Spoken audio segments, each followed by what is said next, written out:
ప్రధానమంత్రి గారి సమక్షంలో కేంద్ర మంత్రి కిషన్ రెడ్డి గారు, తెలంగాణ రాష్ట్ర గవర్నర్ తమిళిసై సౌందరరాజన్ గారు, మిత్రుడు స్థానిక ఎంపీ స్వయం బాబురావు గారు, మిత్రుడు ఎమ్మెల్యే స్థానిక శాసనసభ్యులు పాయల శంకర్ గారి సమక్షంలో నేను ఎన్టీపీసీ సంస్థకు నేను చెప్పదలుచుకున్నాను.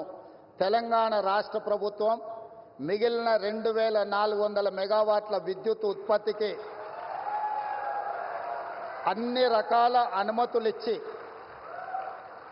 రాష్ట్ర ప్రభుత్వం తరఫున ఇవ్వవలసిన అన్ని రకాల అనుమతులను ఇచ్చి, తెలంగాణ రాష్ట్ర పురోగతిలో మీరు ఉత్పత్తి చేసే విద్యుత్తు 85% మా రాష్ట్రానికి ఇవ్వబోతున్నారు.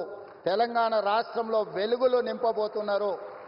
సంపూర్ణంగా మా ప్రభుత్వం ఎన్టీపీసీ సంస్థకు సహకరించి ఈ కార్యక్రమాన్ని ముందుకు తీసుకెళ్తామని చెప్పి